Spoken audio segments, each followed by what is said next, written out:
And record.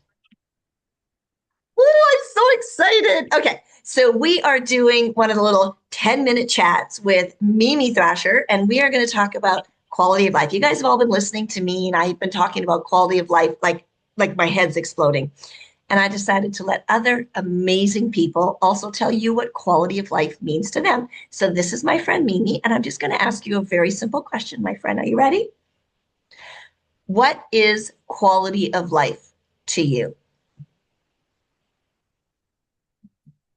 So that's a very interesting question. So when I was younger, I used to think quality of life would be financially rich, Mm. whatever rich would mean, that bubble that my parents may have put in front of me. His father had a grocery store, a little mom and pop grocery store, and my mother's father was an accountant, so very low level kind of positions. And so for them to have their grandkids be rich and not having to want for anything might have been that. But as I've aged, I've come to realize that that's not where the juice is. The juice is in what feels good over here, which is most normally um, in my relationships. And I'll say a little bit more about that. So I've had some challenging relationships in my life. I was diagnosed with epilepsy when I was 10 years old.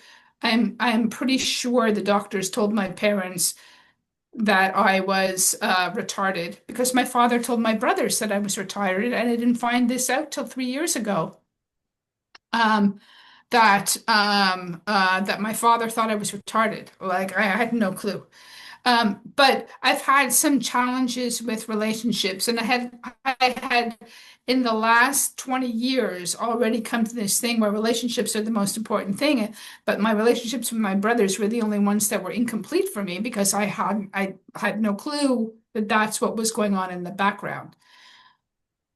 And I had come to terms with the fact that having a lot of money wasn't going to do it for me because I liked people. So for the majority of my adult life, I lived in an apartment building and I loved knowing my neighbors, saying hello to them, sitting on the floor in the hallway and petting their dog and stuff like that, and knowing I can go back into my place, into the privacy of it all, but knowing that somebody was there to have my back, even if they didn't live in the same four four walls kind of thing. And so for me, it became about relationships. And that's one of the things I love about networking. Oh my God, I love technology because without technology, I couldn't do that, right? I would have been left with brothers treating me like I was retarded all my life because farms would be 2 miles away or you had to drive. But now because of the internet, I can talk to you in Mexico and people all around. I could work with people who resonate, and I could do my favorite thing, which is to be a contribution to people so that I can uplift humanity, because I believe, wholly believe, that when people have inner peace, the world will have outer peace. So quality of life to me is inner peace. And I get to do that every day. In everything that I do, I think to myself, okay, how do I bring peace to this?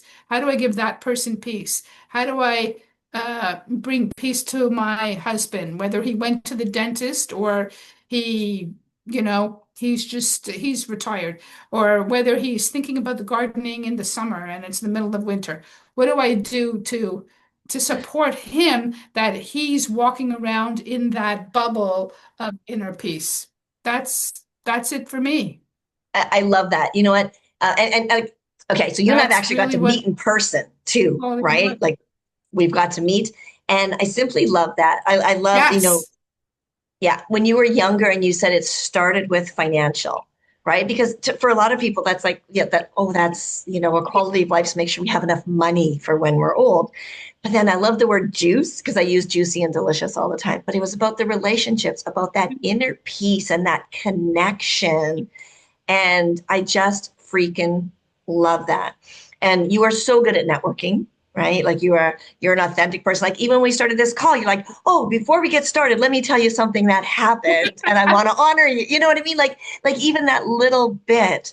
So tell me, how does that show up for you and just make your life a little bit better? Give me like a quick story about something in your business where you had that connection, that sense of peace, and everything just was like tickety boo and hunky dory and all that kind of juicy and deliciousness.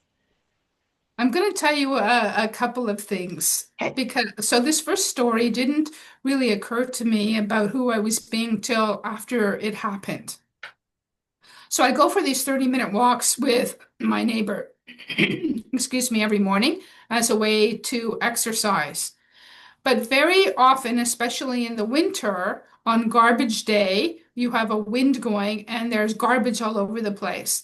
And as we're walking, I'm constantly bending down and picking up stuff, bending down and picking up stuff. So I think it was last week in our neighborhood was garbage day. I said, okay, Sue, I'm bringing a garbage bag and we're picking up all the garbage around the neighborhood. I'm gonna do it. I wasn't expecting her to do it because she doesn't like to bend. So I didn't do it. But she, when she came out, she had a stick that had like a claw on the end. She called it a reacher. I call Yeah. mine a grabber, right? She grabbed.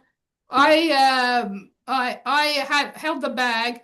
We cleaned up. We eventually reached the park and we put the garbage in the garbage can in the park. It landed up to be 2.5 bags. Not they weren't big green garbage bags, Yeah. but they were the handles, right? 2.5 bags. And when I got home, it was like, wow, Mimi, look what you did for the planet. Like we picked up plastics and stuff like that. The biodegradable stuff we didn't do because we could be out there still picking up garbage. But it was like, wow, you did it just because. There was no reason, no rhyme, no place to get. It was just, I wanted to take care of the planet. It was about the planet having peace. So when I say people need inner peace, for me, peace is for anything living. Animals, plants, humans, doesn't really matter. That's it. So that's one story where I got to be the peace I want to see in the world. Hugely. Yes. Um, ask me the question again because you asked me for a Oh, couple of just stories. yeah, just where in your life, in your business world, have you been able to have this quality of life where it just brought forth the juicy and deliciousness of what you do and how you do it? Okay, so I'll give you another example. I am clear from the skills and experience that I have, I could be charging an arm and a leg. There are people that charge $1,000 for this or 250 an hour or more. I'm not talking about the lawyers because the lawyers, right, but piles of money. I'm more about supporting people who don't have the skills that I have and need to uplift. Now, do I have to eat and put food on my table and stuff like that? Yes.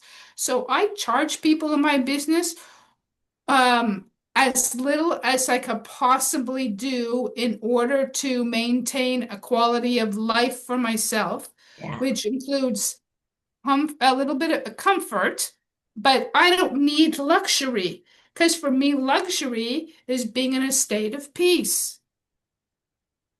I love it. So, I have people that tell me, "Oh, I charge $200 an hour." I said, $200, like, for me, that's mind-boggling, right? And Yeah, I just charge what I charge. Even the entrepreneur's GPS, somebody told me I should charge $250 a month. And I'm thinking to them, are you crazy? Like, how is that going to feed?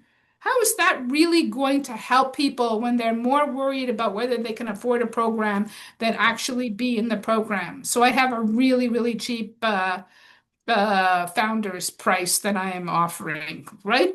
So I get 10 people at the founder's price. I'm happy because right.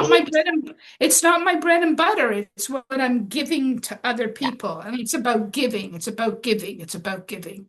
And that's who you are, and that's why your definition of quality of life is around that peace, and you bring that like without knowing, picking up the garbage. Anybody that walked around goes, oh, it's garbage. And they didn't think, it's not a conscious, gee, I wonder who picked up the garbage. They just were calmer because it wasn't surrounded with garbage. And it's the same thing you do in your business. People are just calmer working with you because they didn't have to pay exuberant prices to work with you. It's the same thing I do. I don't charge for my coaching if you're in my Isogenics family. It's that simple. People go, you don't charge for your coaching? I'm like, no. And they're surprised. But that's how Yeah, I choose to do my business, just like that's how you choose to do your yeah. business. Oh, I love it. Mimi, I know you have a website. It's your name, right? Yeah. MimiThrasher.com. It's mimithrasher.com/business management. Perfect. Fantastic. And you're on LinkedIn. So you're the only Mimi Thrasher. When I went looking, you're the only, us like me, I'm the only Barbie Lee on LinkedIn. You're the only Mimi Thrasher. So if someone wants to reach out to you, they can find you there. And I want to thank you for spending a few minutes with me. I love getting to know you a little bit better. And you just completely 100% solidified why I love you so much. Thank you so much for having me today. It was a pleasure to share with you. It was my pleasure.